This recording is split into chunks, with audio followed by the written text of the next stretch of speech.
The White House gave an announcement this morning, and it was absolutely insane because reporters are attacking Karoline Leavitt, and she just claps back. And honestly, it's humiliating for these reporters because they think that they are going to get the White House press secretary or even JD Vance or even Trump in these gotcha moments. And every single time that they try, it backfires. So we're going to be taking a look at this because it is absolutely hilarious to watch. All I ask in return is for you guys to hit the like button and subscribe. We're like super close to 500,000 subscribers. It might not mean much to you, but it means the world to me. And it'd be awesome if we got there sooner than later. Without further ado, here we go. If the Democrats do not vote to open the government tonight, federal workers will not receive their next full paycheck. Additionally, the special supplemental nutrition program for women, infants, and children will run out of federal money very soon. This program provides vouchers to buy infant formula, fresh fruits and vegetables, and other healthy foods for low-income families. It can be easily fully funded if Democrats simply vote tonight to reopen the government. Also, our incredible military service members who risk their lives to preserve and defend our country are now working without pay and will miss their next paychecks if this Democrat shutdown does not end tonight.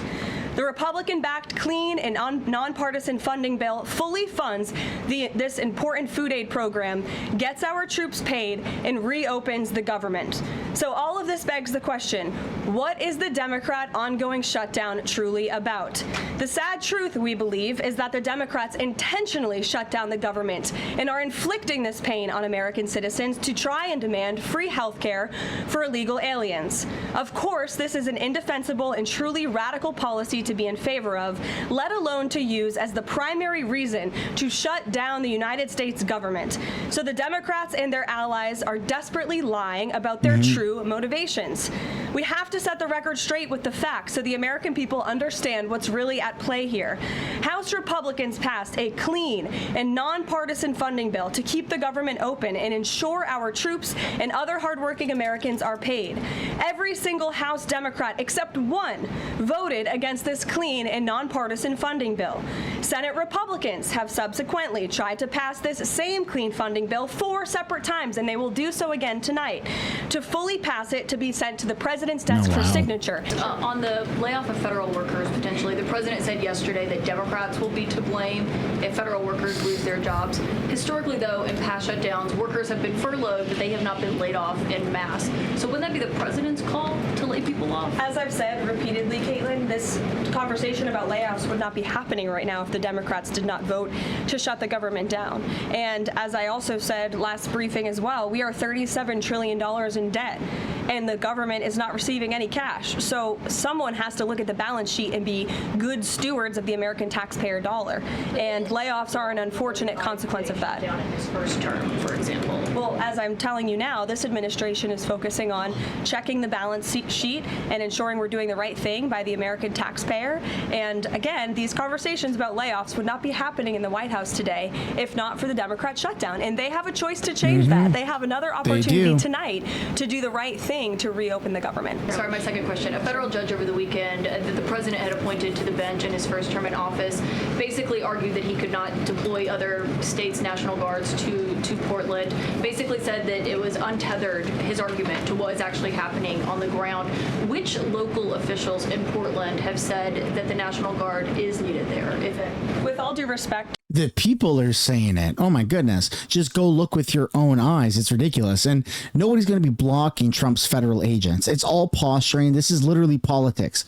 This is how politics goes. People pretend that they have the advantage, and then they pretend, they LARP that they're going to be winning, and then they get absolutely crushed. And that's what's happening with the Democrats right now. They are posturing themselves to, put up all these roadblocks for Trump because they're just so against Trump for whatever reason. They want to push their own agenda, and that's just not working. Trump is going to ultimately get the final say on this, and if there's a need, which there is, for federal agents to go in, then they're going to go in and clean up the mess. To that judge, I think her opinion is untethered in reality and in the law. The president is using his authority as commander-in-chief, U.S. Code 12406, which clearly states that the president has the right to call up the National Guard in cases where he deems it's appropriate. And if you look at what has happened in Portland, Oregon, for more than 100 nights, I was talking to our law enforcement team about it this morning, for more than 100 days, night after night after night, the ICE facility has been really under siege by these anarchists outside. They have been disrespecting law enforcement. They've been inciting violence. We saw, again, a guillotine rolled out in front of this federal building. And so the president wants to ensure that our federal buildings and our assets are protected. And that's exactly what he's trying to do. And ultimately, in the case in Los Angeles, that judge ruled in the Ninth Circuit, that panel of judges ruled that those troops could remain and that the president was well within his authority to do so. So we are appealing that decision. As you know, we expect a hearing on it pretty quickly, and we're very confident in the president's legal authority to do this, and we're very confident we will win on the merits of the law. Here it comes. Officials that you can point to that have said we need the National Guard. Because I spoke to the police chief of Portland last week. He said that the president's claims just don't match up with what's happening on the ground. I would encourage you as a reporter to go on the ground and to take a look at it for yourself, because there's been many members of the press, not press in this room, but independent journalists, some of whom we'll be inviting to the White House very soon to share their stories, because they have been in the middle of these riots and they have witnessed the anarchy that is taking place night after night. It's on video. You should play it on your show. You have a great opportunity on prime time on CNN to show your audience. Yeah, but you're probably talking to partisan Democrat officials who are opposed to everything this president does. You should also ask the people who live in Portland. We've actually heard from many members of the community who have said that this is complete civil disobedience. It's a mess. It's been loud. It's been troubling for neighbors in the community who are just trying to live peacefully. And these people are not there to peacefully protest. They are there to cause mayhem and havoc. It's crazy that people like CNN are literally turning a blind eye to the fact there's live streams. Like, it's happening right in front of our eyes. We can see what is taking place. They are agitators. They are instigators. They are violent. It's weird. It's gross. I don't know why these fake news media organizations are literally ignoring the facts. It's on live stream footage. We've all seen it. If you've been watching this channel, I've been clipping it and I've been posting these videos and they've been going mega viral, getting hundreds of thousands of views because it's real unedited footage that's actually happening. And yet fake news is denying it and they're ignoring it. And this is what the left does. They ignore the facts. They push their own agenda. It's weird. It's gross and it needs to stop. A few days ago, President Trump demanded Jay Jones of Virginia get out of the race for condoning political violence in a text message against a Republican politician a few years ago. He hasn't left the race. He hasn't dropped out. What's the president's reaction?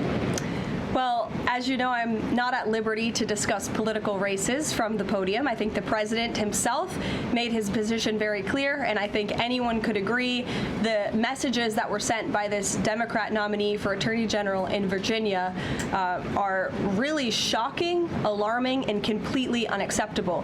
He was threatening to kill his opponent and his opponent's children, and that type of rhetoric has zero place in our country, and the president was absolutely right to condemn that.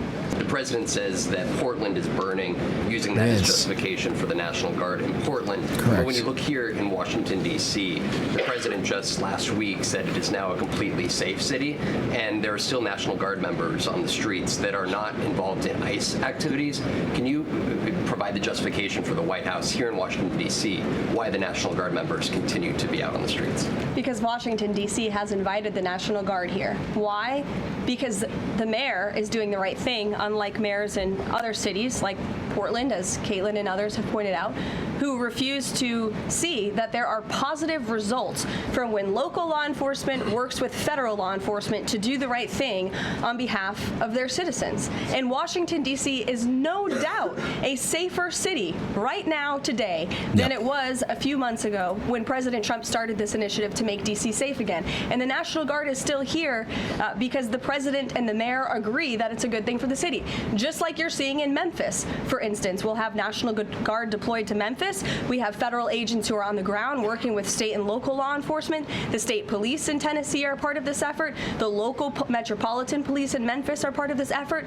State and local law enforcement and federal law enforcement should be working together. And it's a shame that we see in some cities across the country that their mayors are just simply refusing to cooperate because they don't like Donald Trump. And that's what this boils down to. And I don't think any American would disagree that Chicago needs more law enforcement reinforcements, that they need more resources.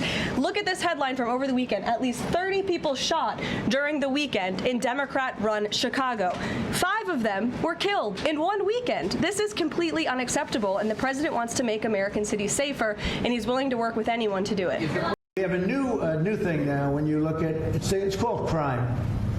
It's called absolute, as Biden would say. Well, I won't say what he would have said. Remember when he said it's a 3-letter word? No. Remember that one? And we say, what was that all about? He probably meant exclamation point or something after the word. But this is a 5-letter word, crime, C-R-I-M-E. And we want to put it out and are putting it out, and they don't. They don't seem to care about it, but they do care. I believe that Pritzker and this mayor of Chicago that like to say about they don't have it under control. Not only is it not under control, it's the opposite. And I believe they're afraid. They're scared for their lives. I believe that the Portland people are scared. You look at what's happened with Portland over the years. It's a burning hellhole. And then you have a judge that lost her way that tries to pretend that like there's no problem. Actually, she's not even saying that. There's a huge problem in Portland. I'll tell you what the problem is. Crime. Okay, crime. There's a huge problem in Chicago. It's called crime. And we want to put out the crime, and they want to inflame the crime. And why they want to, I don't know. But it could be that Pritzker is scared for his life. I refuse to let Donald Trump, Kristi Noem, and Gregory Bovino continue on this march toward autocracy. Their plan all along has been to cause chaos, and then they can use that chaos to consolidate Donald Trump's power. They think they can fool us all into thinking that the way to get out of this crisis that they created is to give them free rein. Well, that plan will only work if we let it. The state of Illinois is going to use every lever at our disposal to resist this power grab and get Noem's thugs the hell out of Chicago. I'm not afraid. I am not afraid, and I won't back down.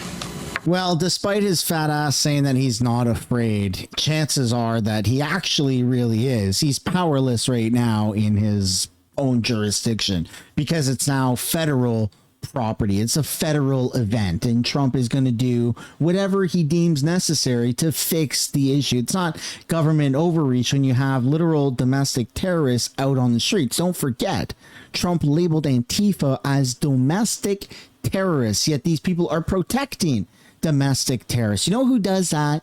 Canada. Canada harbors terrorists, not America. America fights back, and they certainly don't negotiate with terrorists. And so there's not going to be any negotiations. The federal agents are going to go in, and they're going to absolutely get rid of all the crime, and it's going to make America great again, whether these idiots want it or not.